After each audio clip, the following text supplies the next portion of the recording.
Nosso programa de hoje recebe aqui nos estúdios do nosso programa, nos estúdios aqui da TV Atalaia, a secretária de Meio Ambiente de Aracaju, Emília Golzio. Ela é natural de João Pessoa, na Paraíba. Emília é graduada em Ciências Biológicas pela Universidade Estadual da Paraíba e Biologia pela Universidade Cruzeiro do Sul, além de possuir mestrado em Zoologia pela Universidade Federal da Paraíba e outras formações na área ambiental.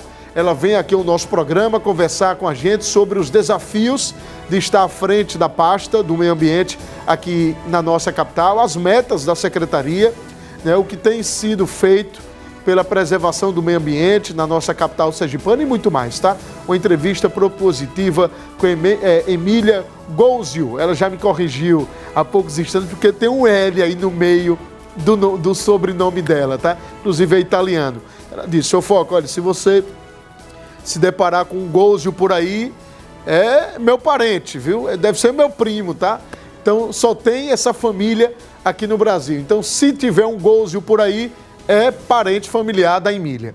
Você corrige todo mundo diariamente assim? Não. Do sobrenome? Não. Deixa falando errado mesmo, tá tudo certo. Estou acostumada já. Seja bem-vinda, boa tarde. Obrigada, boa tarde a todos. Sobrenome italiano? É um sobrenome italiano.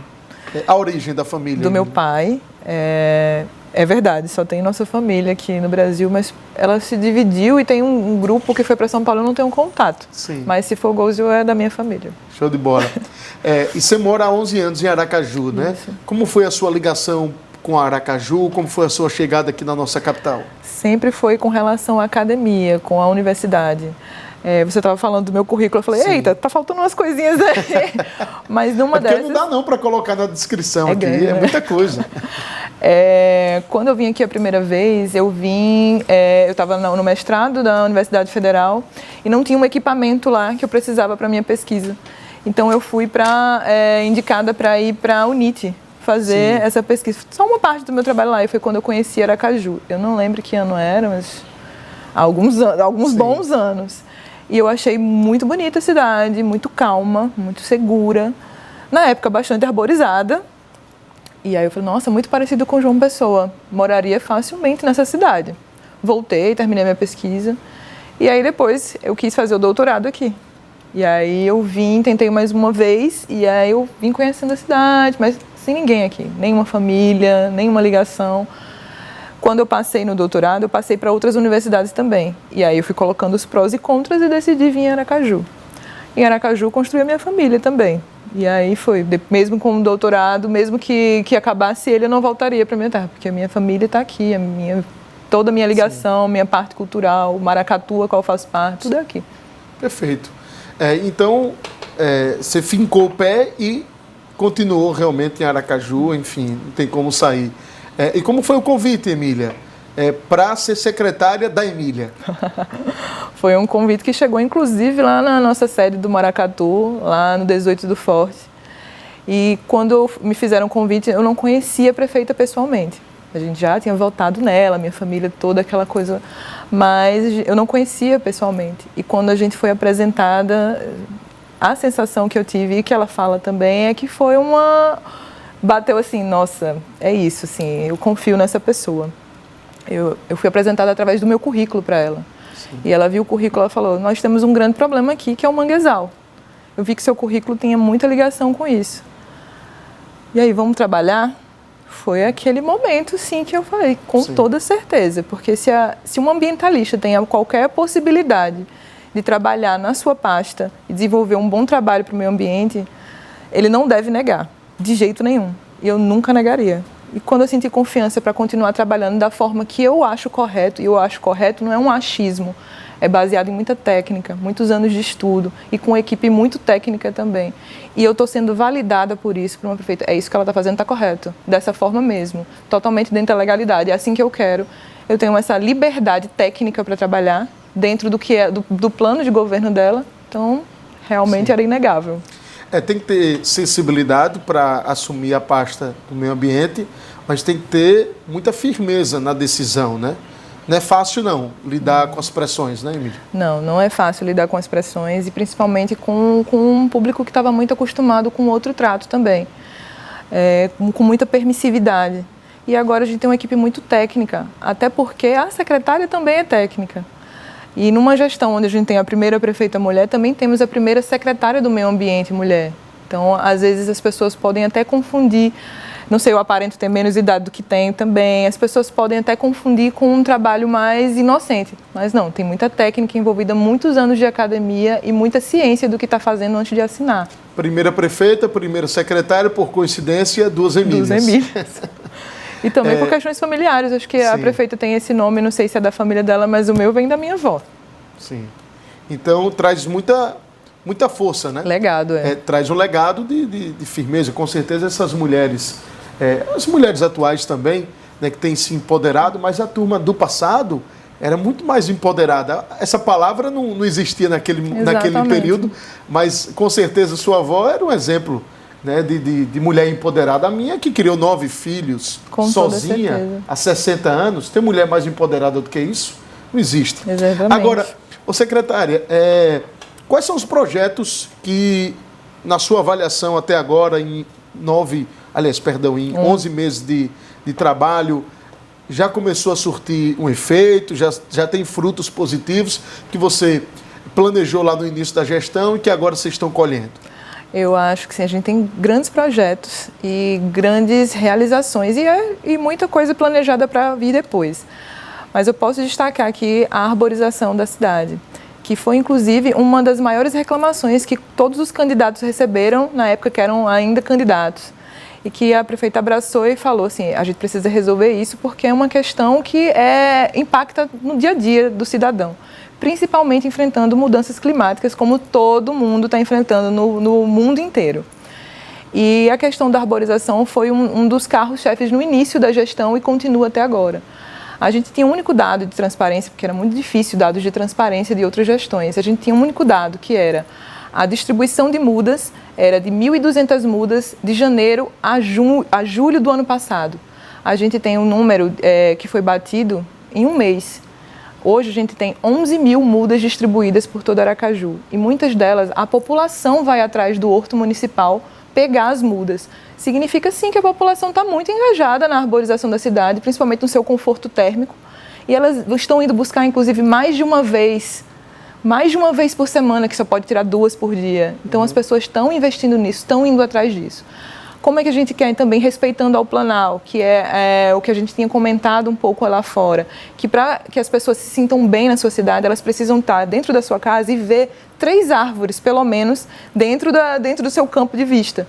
Então, o que a gente tem reforçado? O plantio na calçada. O cidadão pode ligar ou simplesmente pedir pelo Aju Inteligente. Uma equipe técnica vai lá avaliar se tem possibilidade do plantio de uma árvore, para não confrontar com fio, nem que encanamento, nem nada. Eles mesmos plantam as árvores. E ainda você pode escolher algum tipo de espécie dentro da possibilidade do teu terreno. Como é que faz?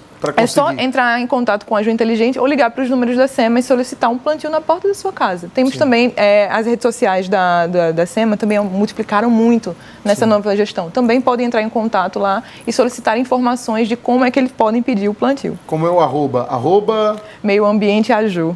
Tá na tela aqui, arroba Meio Ambiente Aju. Você segue lá, acompanha, fala no direct. Isso, e aí eles vão dar o direcionamento, né? Também para como ligar e para quem ligar também. Perfeito. Então, em 11 meses, mais de 11.000 mudas. Ou seja, uma média de 1.000 por mês. Exatamente. E alguns meses muito mais, outros menos, e também principalmente os chuvosos, mais difícil do deslocamento para ir atrás da muda. Mas isso não parou, nossos números nunca foram menos de 700 por mês, o que já é muito. É um grande número, é um número expressivo. E quando a gente vê uma avenida que árvores foram retiradas e a população vem reclamando e a gente vem arborizando, é uma investida contra um problema que a gente encontrou quando assumiu a gestão. Sim. Temos as grandes dificuldades porque o orçamento é planejado para uma outra gestão. Então a gente acredita também que o ano que vem esse boom da arborização nas cidades vai melhorar também. Mas sim, foi um dos nossos carros-chefes no começo e vem sendo até hoje porque o Aju é Mangue está aliançado também com o Horto Municipal. Sim. Que é esse grande projeto, o Aju é Mangue. Todo aracajuano já deve ter passado por algum ambiente de manguezal, indo da sua casa para o trabalho, ou para a sua universidade, ou para a sua escola. Sim. É muito comum um ambiente de manguezal. Esses ambientes vêm sendo destruídos há muitos anos aqui dentro de Aracaju. a gente encontrou ambientes muito deteriorados. Então, desde o começo da gestão, a gente tem feito fiscalizações para entender cada tipo de ambiente em específico de manguezais, para ver protocolos específicos para cada local. Mas emendas foram perdidas no passado, quando eram destinadas para a compra de mudas de manguezal. Como são mudas que podem apodrecer muito fácil no translado de um estado para o outro, precisava ser mudas aqui. Não tinha ninguém com CNPJ que pudesse fornecer essas mudas à cidade. Sim. Como é que uma pessoa que assume a técnica e tem uma equipe técnica fica apenas de braços cruzados? Não, a gente foi tentar entender como é que a gente ia produzir essas mudas nós mesmos. Vocês conseguiram? Conseguimos, inclusive com a ajuda da Insurb. Eles entregam, então, todo o resíduo de feiras urbanas da cidade dentro do horto municipal. Nós compostamos, nós da SEMA compostamos, produzimos o substrato onde a muda está sendo produzida. Então, quando as mudas começaram a crescer, vejam, são mudas que precisam de uma variação de salinidade, ambiente manguezal, praia. A gente tem essa dificuldade. E a rega? Será que vai dar certo? Porque a gente não tem uma água do mar, né, para regar. Sim. Deu muito certo, com resíduo orgânico proveniente das feiras mesmo. Começaram a crescer, vamos fazer o primeiro plantio. O primeiro plantio foi no Lamarão, a prefeita participou, a população do Carlos Pina, que é o residencial que foi entregue também participou, e crianças do Guardiões do Clima também, que é outro programa da gente, também participaram. 3 meses depois, nós fomos avaliar como é que estavam essas mudas. E, para nossa surpresa, o que é muito raro, apenas 4 tinham morrido. E por causas naturais mesmo. Sim. Qualquer planta pode acontecer. O total? 4. E aí a gente tem... 4 morreram. Exatamente. E o total do plantio? 100 mudas experimentais. 100 mudas. E aí a gente tem uma taxa de sobrevivência de 94%. E isso é um resultado que, em termos científicos, é muito, muito bom. E por conta disso, quando a gente foi à COP, inclusive, a gente apresentou esse projeto à Joemangue, a gente foi painelista, a primeira vez que a prefeitura vai à COP, através de um funcionário e da secretária. Nós apresentamos, fomos painelistas e apresentamos isso. E antes disso, o Mangrove Breakthrough, que é uma associação internacional de financiamento e de apoio ao cuidado de manguezais, entrou em contato conosco para a gente falar sobre o programa e tudo mais. A gente mostrou o nosso programa, que já é uma coisa muito boa, que a gente já tem resultados. Eles falaram, vocês precisam assinar. Gente, tudo bem, a gente assina, assim, achando que era uma coisa, assim, corriqueira. Mas eles falaram, mas vocês são a primeira cidade do planeta que está assinando. Vocês são a primeira cidade do planeta porque vocês têm resultados já, em menos de um ano. Agora, foi algo planejado? Não, vamos colocar esse programa, essa campanha, esse programa em prática em Aracaju, que é o Aju é Mangue, para justamente mudar a nossa realidade durante esse período e realmente intensificar próximo ano, ou vocês planejaram para justamente apresentar na COP também? Ou a ida para a COP foi uma consequência desse resultado positivo? Na verdade, a ida para a COP é uma inscrição, né? A gente faz no Gov, eu me inscrevi como secretária e disse que tinha projetos que já estavam com aplicação. O convênio com o Mangrove Breakthrough foi uma intermediação sem nenhuma ligação com a COP, mas eles tinham espaço e painel na COP. Sim, então, eles convidaram algumas cidades cases de sucesso. E aí, Aracaju teve esse painel também. Então, não foi planejado apresentar lá, até porque a gente assinou antes da COP. Foi a primeira cidade do mundo a conseguir, de forma efetiva, apresentar um resultado. Um resultado de preservação de um manguezal. Isso. Isso é um projeto que né? Está na fase inicial. E ele tem 3 frentes. Ele tem ligação com a educação ambiental, porque antes de a gente fazer um plantio, a gente tem que fazer educação ambiental para a população engajar e plantar conosco, como aconteceu com o Carlos Pina. Eles desceram e foram ao mangue plantar conosco. Ele também tem a ligação com estudos técnicos de cada ambiente de manguezal, porque cada um tem sua particularidade. Cada um vai ter um tipo de prejuízo ambiental que está acontecendo ali. Então, tem estudos técnicos de cada ambiente que está acontecendo, e ele é demorado, porque são vários ambientes aqui.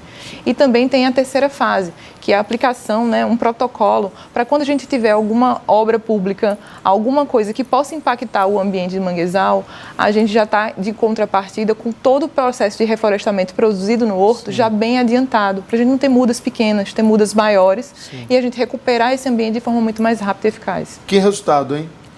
Que algo bacana, que orgulha todos nós. Agora, secretária, me permita aqui, porque eu vou passar um recado muito importante, um assunto também fundamental para você, porque eu vou falar da linha de suco 100% da Maratá. É 100% fruta sem adição de açúcar. É isso mesmo, sem adição de açúcar. Você, por exemplo, que gosta de produtos sem conservantes, conheça a linha de suco 100% da Maratá, nos sabores de uva, uva com maçã e laranja. Pensou em produtos de qualidade? Pensou Maratá, porque Maratá é, sem dúvidas, o melhor que há. Também. Ô, secretária, claro que essa campanha, esse programa, a Juemangue, virou referência, e aí em um curto espaço de tempo, a nível internacional, né? Vocês estão recebendo contato de outros lugares do país e do mundo sobre o que vocês fizeram aqui, é isso? É importante porque o Mangrove Breakthrough, essa associação internacional, já por si só, já tem muitos contatos internacionais que já entraram em contato não só na COP, mas que mantiveram, né? Que eles querem entender como é que foi o programa, principalmente essa parte da produção das mudas. A gente está criando um protocolo também, que é a primeira vez que vai ser lançado num protocolo acadêmico vindo de uma prefeitura também. Então, eles também ficaram empolgados com essa possibilidade porque dá mais força num movimento de produção de mudas a nível institucional. Então, eles entraram em contato para falar sobre esse protocolo. A gente tem uma visita agendada também para o pessoal de Alagoas, que também tem um protocolo a nível Nordeste. Tem o pessoal, o Eduardo, que é o presidente do Mangrove Breakthrough, que é colombiano também, entrou em contato ontem, inclusive, para ver como é que está esse andamento da fase 3 do nosso programa. Eu falei, agora só ano que vem. Sim. Tem um pouco mais de calma, mas sim. Secretária, só para a gente deixar aqui bem mastigada a informação, por que Aracaju virou referência mundial e é a única prefeitura do mundo que passou a ser referência porque conseguiu, de forma efetiva, a preservação de um manguezal. Para deixar mastigado para as pessoas poderem entender. Não é a preservação de um manguezal, sim, em si, mas é a produção de mudas para que a gente consiga reflorestar cada vez mais rápido todos os manguezais aqui de Aracaju.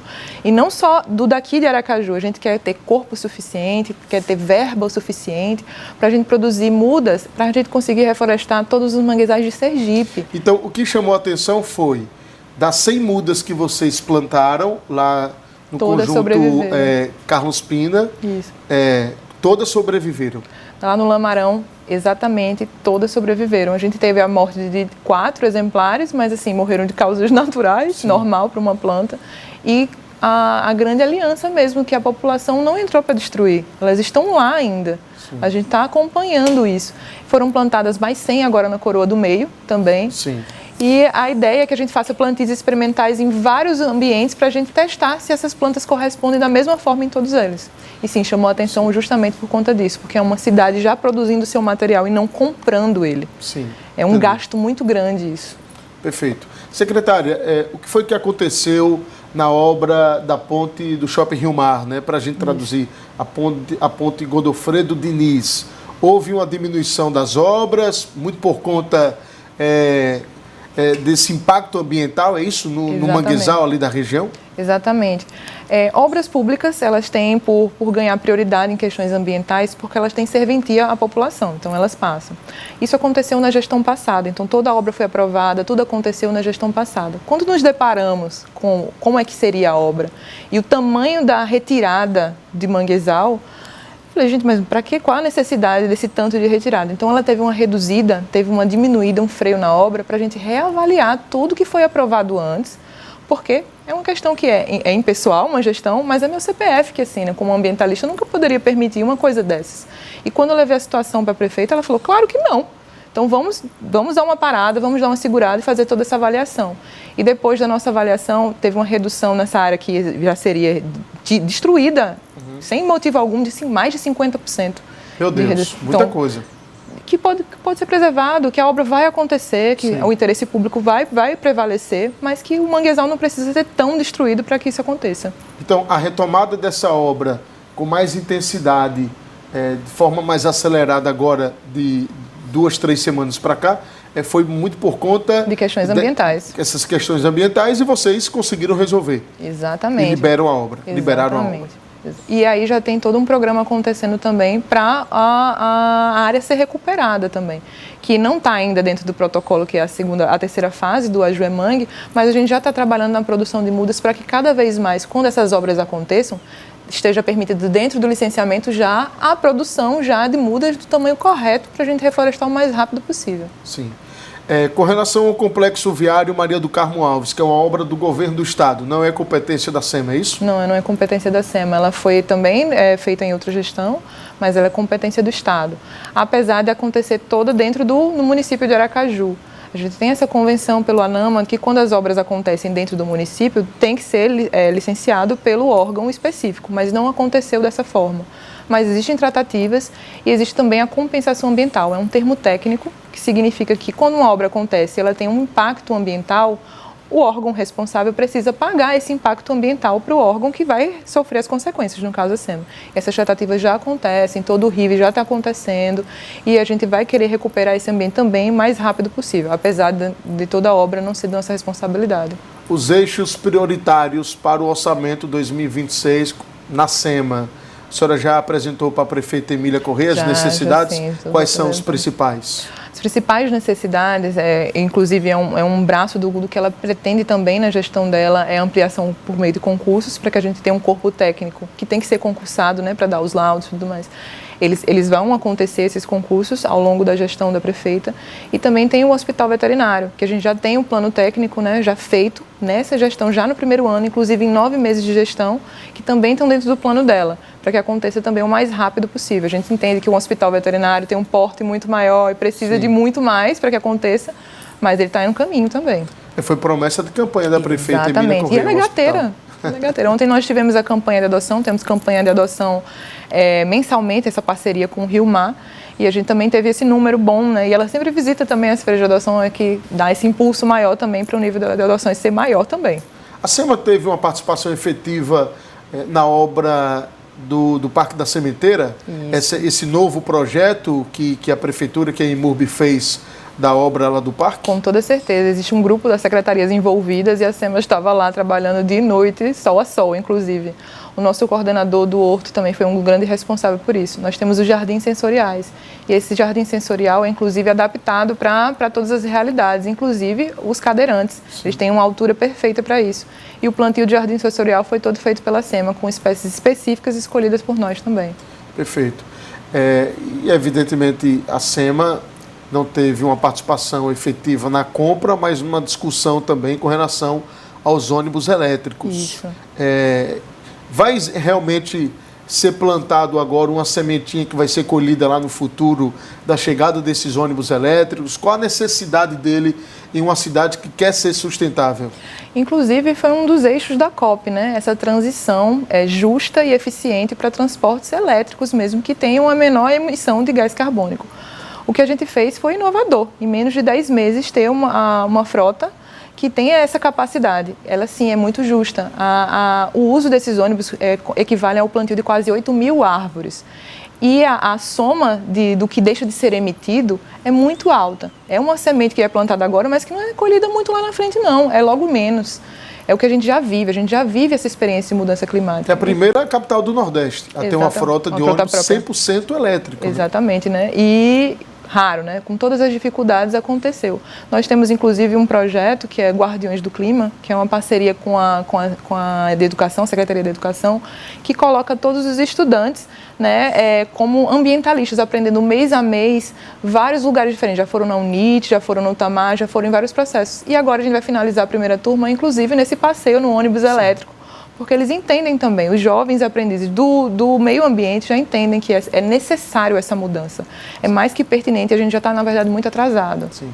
Precisa acontecer. Secretária, a prefeita Emília Corrêa deu uma declaração falando de uma sindicância na SEMA, a respeito da atitude, das ações de um servidor em específico.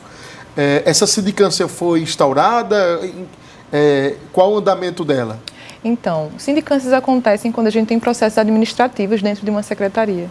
Assim que eu descobri qualquer possibilidade de irregularidade, eu mesma instaurei a sindicância. Entrei em contato com a prefeita, nós duas em desespero com a possibilidade daquilo ser verdade, nós já instauramos a sindicância, que é um processo normal que acontece em todas as secretarias, toda vez que acontece um processo de dúvida sobre algum procedimento em relação a um funcionário ou não. Quem é que faz a apuração dessas sindicâncias? É a senhora? são técnicos da secretaria? Não pode ser dentro de uma secretaria que, inclusive, está, né, no processo de sindicância. Essa sindicância acontece por meio da CEPOG, mas é um conselho de pessoas, inclusive, concursadas, que elas ficam isentas de qualquer tipo de influência. Sim. E elas tomam essa decisão. Eu não tenho contato, não sei quem são, mas sei que são pessoas concursadas e são respondentes da CEPOG. Já tem um resultado dessa sindicância? Não, ela está sendo apurada. Eu pergunto sempre, está em andamento, é isso que acontece. Assim. Vamos aguardar, né? Exatamente. Que realmente, de fato, aconteceu e se esse servidor vai ser responsabilizado ou não, enfim. Mas ele foi exonerado.